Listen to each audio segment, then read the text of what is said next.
Welcome back. We are walking through the Victorian home here at the Champlain Trail Museum and Pioneer Village. I can't believe how much space you have here. How many different artifacts does the museum have? There's probably about 20,000 artifacts, about 10,000 on display, 10,000 in storage because we don't have the room to store them. Right, which is surprising. In 2 acres you would think, but with all of the heritage buildings and everything, you could spend a whole day here. You could spend a whole day here and the artifacts keep coming. People keep dropping them off and we keep increasing. Are all of them donated? Yes, everything's donated. We haven't bought a thing. Right. And for the most part, you're volunteer run as well. So without the community support, it really would be tough, wouldn't it? Yeah, very tough. David is the president here at the museum. Why did you want to be the president? Why do you love it so much? Retired and wanted to do something, keep busy. Yeah. Yeah.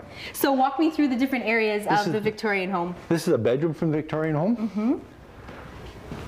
And then you mentioned this is the dentist or the doctors? This is I think it'd be a combination. You're a dentist and doctor back then. He looks like he's leaned back ready for the dentist, but the way his leg is bandaged up, I'm wondering.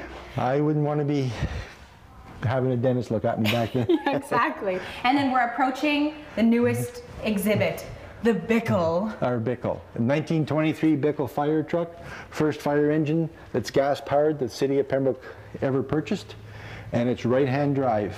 It was made in Woodstock, Ontario. And what does right-hand drive mean? It was a transition from the carriage to the right-hand drive. You drive on the right, just like in Europe. Can I get in it? Yep. Okay. Ooh, how much is it worth? It's worth a lot of money. It's worth a lot of money.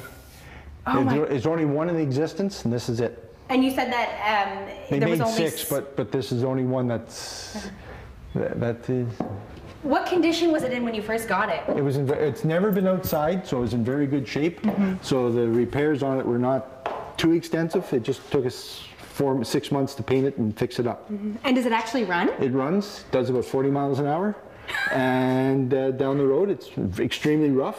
Yeah. Yeah, it's a 6-cylinder engine, 864 cubic inch and 84 horse. Have you had the chance to drive it? I can't drive it because I'm not a fireman. So, you have to be a fireman? It has to be a fireman because it's still owned technically by the Pembroke Fire Department. Really? Yeah. Why did you want to include the Bickle as part of the museum and the newest exhibit? It sat outside for years in an old shed, and I wanted to fix it up, bring it in here, and make it one of the part of the museum.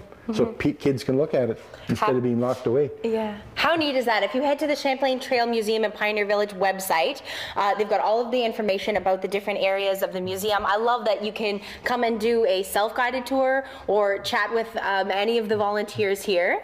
Yeah. And a lot going on for kids this summer as well, right? We have a big Kids Day program running Monday, Wednesday, and Friday, starting July the 4th.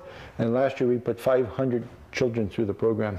Really? And we were doing some candle making earlier, so that's one of the many things that you can do, and I have now learned that a wick must be dipped 60 separate times before it is thick enough to become a candle, so I'm going to stick with the store-bought ones. Thanks so much for having us today. What a pleasure to meet you. Thank you. Thank you. Next time that you're in Pembroke, swing by the Champlain Trail Museum and Pioneer Village right off of Pembroke Street, right in the middle of town, and I didn't know it was here.